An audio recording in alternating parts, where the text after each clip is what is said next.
Halo Sobat Cakap, bincang asik hal apa saja, bahas yuk. Di sini kita kembali di podcast Cakap Semansa dan saya gak sendirian loh. Di sini aku ada special guest. Siapa ya kira-kira? Yuk. Hello, dear friends! Hello, it's so nice meeting you. Hello! It's so nice. I'm grateful to be here as well. I've heard a lot about you actually. Boleh aku soalnya nih udah tahu ya namanya Michelle. Boleh aku panggil Michelle gak? Oh, it's also right. I mean, my friends call me that all the time. Okay. I can't believe I'm a friend. Okay. Today we have a very special guest. Di sini ada Michelle atau Mikaela Alvina Balkis. You may know her di Instagram yang ngepost tentang a day in my life ya itu. Sometimes, yeah, Ya, like that. yang sempat populer itu di Instagram. She is now at 10th grade dan juga mengikuti beberapa ekstrakurikuler. Jadi agak sibuk ya anaknya ya. Bit busy. A bit busy, but you did manage waktumu juga lebih baik lagi kok. Kalau nggak salah kamu juga ikut OSIS, juga ikut EC, juga ikut ekstra lainnya nggak sih? Of course. I mean, I joined like two Huh? two small like extracurriculars, and the other one, which is A big a organization. big organization, student council, yeah, OSIS. Wah, I mean, dulu aku kelas 10 sih juga pengen ya kayak lebih meluasa, tetapi ya just seeing someone actually be successful and bisa membagi waktunya itu aku juga merasa bangga banget. I mean, I'm still learning as well, so. I still look up to you. Oh my god. Okay. Back to let's the look main back- point. back to main point. Back to the Ini, main point. Podcast pada hari ini, ngapa sih aku bawain Michelle di podcast hari ini? Jadi mungkin nanti aku akan buat Michelle jawab semua pertanyaan-pertanyaan para sobat cakap telah berikan kepada saya. Saya akan menyalurkan itu dan di sini Michelle akan secara live untuk menjawabnya. Yes. Okay. Going on to our first question, aku ada sedikit informasi di HP ku ini. Apakah kamu realize that a lot of people tahu kamu dari self brandingmu sendiri di Instagram? How does that make you feel? Okay, at first dari awal-awal ya aku merasa sedikit aneh, but also surprised karena ternyata ada banyak orang yang tahu aku dari platform that I made by myself, nah my personal branding that I made by myself di TikTok and Instagram, and I'm quite surprised that many people actually likes it and somehow managed to also follow my account. So yeah, that's basically how I feel about it.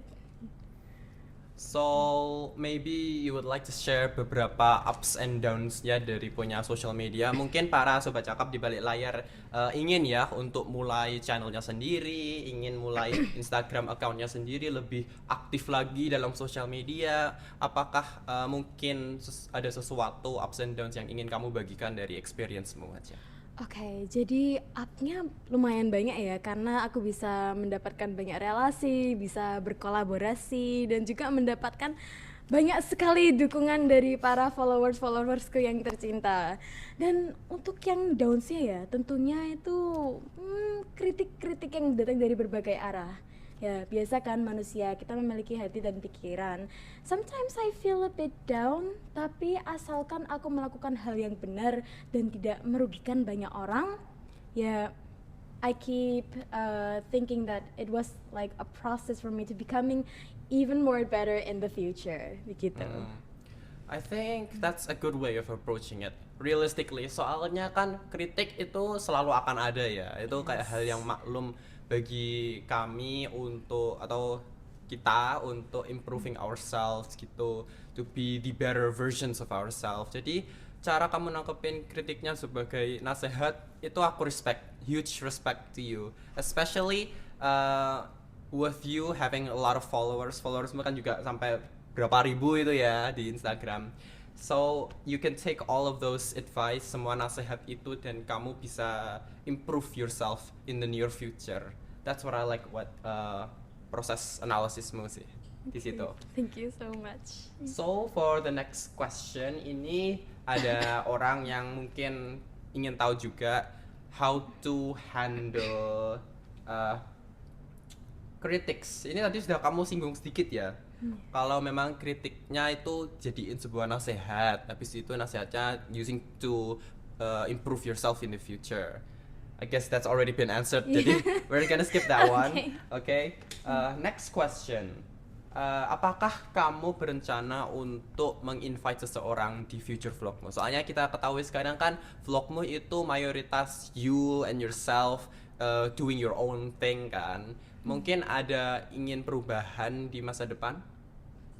Untuk sekarang ya, aku lebih suka membuat vlog sendiri karena aku bisa lebih leluasa menyampaikan atau menyalurkan ide-ideku. But at the same time, in the future, aku juga nggak menutup kemungkinan buat someday maybe invite someone. Siapa tahu kali artis atau teman atau mungkin our amazing host for today. Dan ya, tapi aku juga nggak jauh-jauh dari apa yang aku pegang seperti fokus ke dalam bahasa Inggris dan juga aku ingin kontenku meskipun menginvite seseorang di suatu hari aku pengen kontenku itu memiliki benefit untuk orang lain dan tentunya mengedukasi juga gitu.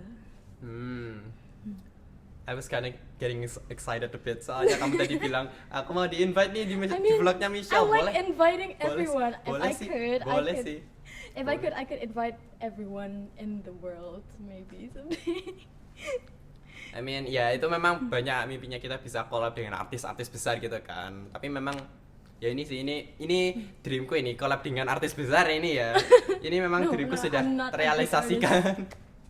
Okay, so for the next question, ini mungkin dari diriku sendiri ya.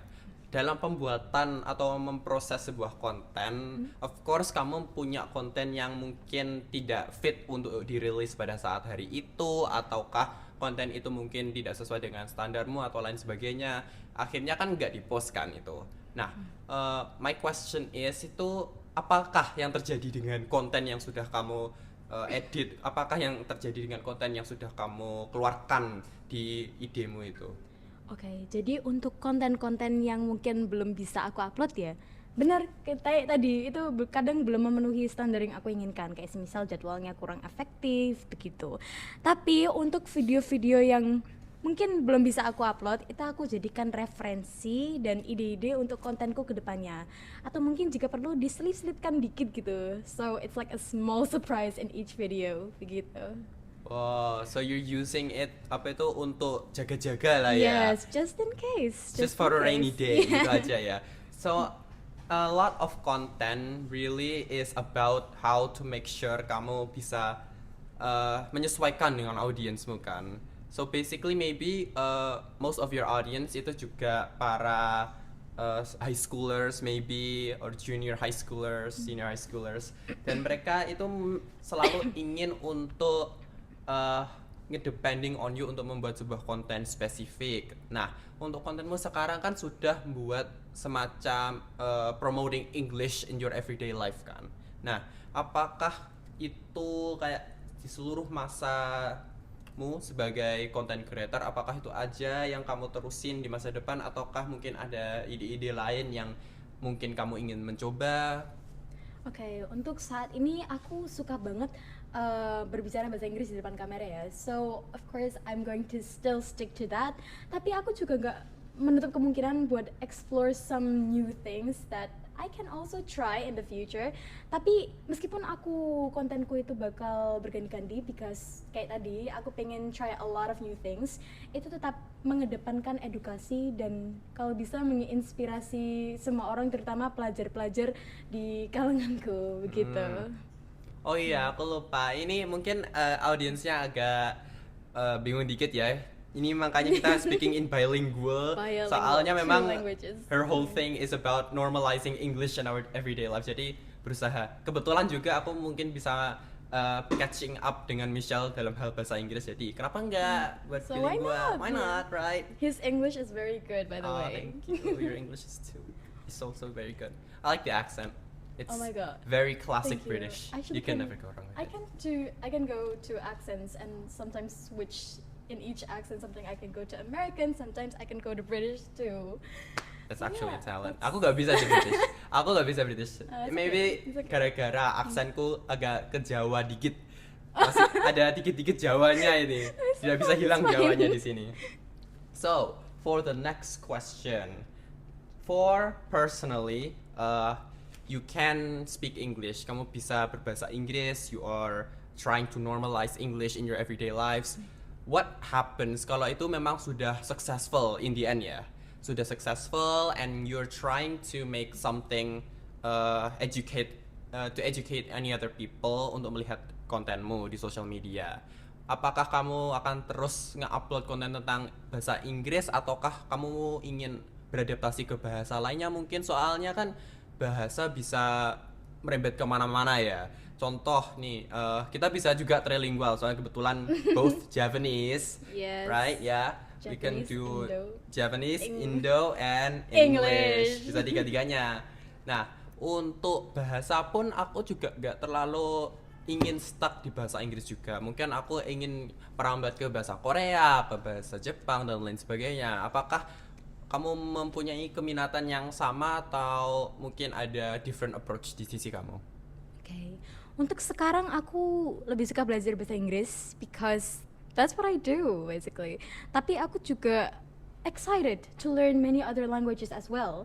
Tapi tentunya meskipun aku bisa beralih-alih bahasa, and which I sometimes do, itu tetap aja kontenku itu nggak jauh dari mengedukasi dan menginspirasi orang lain. Dan I think people should learn more languages as well, karena dengan belajar banyak bahasa itu kita bisa membuka a whole lot of new perspective in life, dan juga mungkin we'll never know bahwa talent kita dalam bahasa itu bisa membawa kita ke sesuatu yang successful in the future begitu. Jadi jaga-jaga aja dan pelajari everything that is available. Okay. Fair enough. Okay, so the next question ini mungkin akan lebih besar ya. Mungkin para sobat cakap di balik layar ada yang request banyak ini pertanyaan.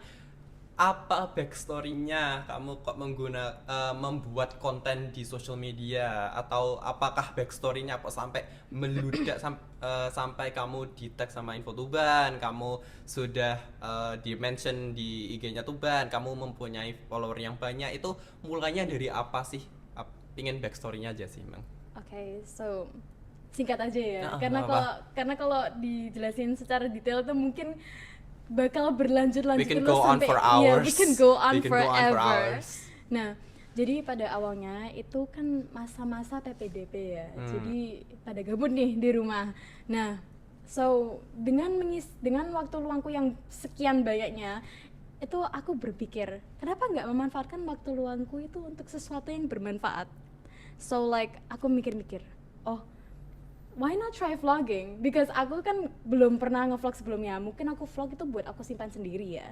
Dan di masa itu my first time itu berani ngupload my first vlog, and I'm actually kind of proud of it. And I'm actually surprised bahwa ternyata banyak orang juga yang suka sama kontenku, and they're like, okay, buat lagi gitu. So aku juga termotivasi buat membuat lebih banyak lagi vlog, and sekarang aku juga memberikan motivasi juga, motivational quotes gitu.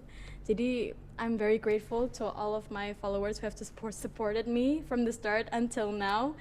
Thank you very much, and I'm also grateful to be here, and it was so surprising and such a thrilling journey. And yeah, aku harap untuk kedepannya itu kita semua bisa lebih sukses dan ya reach all of our goals gitu. Touching banget. Ini memang emotional inspirer, ini memang sih sudah lahir dengan itu.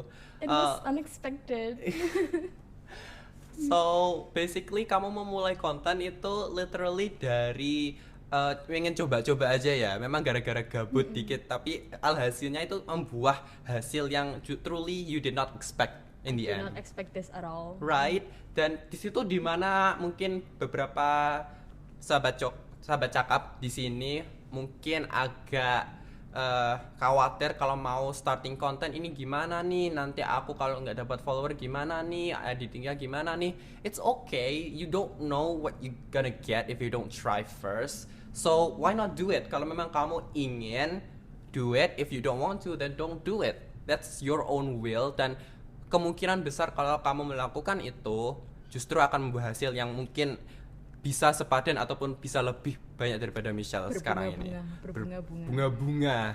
Seperti dia katakan. Aduh. Oke, ini dari pertanyaanku sih yang selanjutnya ini ya. Untuk perkontenanmu seperti editing, seperti camera work, videografis, how do you manage to do all of that? Or you just one for all for one? Ataukah kamu ini punya mungkin ada support dari keluargamu untuk bagian editing dan proses videografi? Oke, jadi support dari keluarga tentu ada ya. Sometimes my team also helps me with the editing, sometimes with the camera as well. Dan I'm very grateful karena keluargaku juga berperan banyak dalam my improvement and personal branding begitu. Jadi mungkin tanpa support orang tua dan keluarga juga itu aku gak akan bisa sampai sini. So I'm very grateful for my parents and for all of the friends who have supported me as well until the second. Gitu. Oh, that's really touching. Jadi, there's a lot of touching moments here. Peran orang tua itu sangat penting, guys. Very, very. Very, very important. So everything that you do is always going to be supported dengan orang tuamu, it's always going to be supported by keluargamu dan lain sebagainya. Itu empowering kan. So you know how to handle things, soalnya kamu sudah punya fondasi support yang sudah gede istilahnya, dan kamu bisa meronjak ke sana, meronjak ke sini, tapi kamu akan selalu tahu fondasi itu akan tetap kokoh pada akhirnya itu. I like that. And I think that's gonna be a wrap untuk interview ini. Ini kebetulan pertanyaan habis. First I'm surprised. interview for our podcast today. It's going to be the end. Mungkin gara-gara ini juga kebatasan waktu ya, soalnya Michelle juga adalah siswa yang sibuk. Like I said, the huge organization thing, she's very active in that. Dia sangat aktif loh. Do not be fooled by her passiveness. Dia sangat aktif. Very active. I mean, you can say that. Which is why makanya aku sangat grateful banget bisa nge-invite kamu di podcast kali ini, juga bisa share your experiences kepada Sobat Cakap di balik layar, and also sharing experiences with me. Maybe some of my questions yang agak personal itu bisa dijawab sekarang dan aku nggak harus merasa ini gimana ya nanti kalau nggak dijawab ya, gimana ya. No, it's Udah fine. dijawab It's semua. fine actually. Thank you for that. One more thing though before we close off. Ini ada jargon nih, mungkin kamu tadi denger dikit sebentar pada awalnya. Nah, di Cakap kalau aku bilang Cakap Semansa, bincang asik hal apa saja, bahas yuk. You ready? Okay, I'm ready. Cakap Semansa, bincang asik hal apa saja, bahas yuk. Okay, I think that's all. Thank you everyone. We'll see you next time. We'll see you in the next one.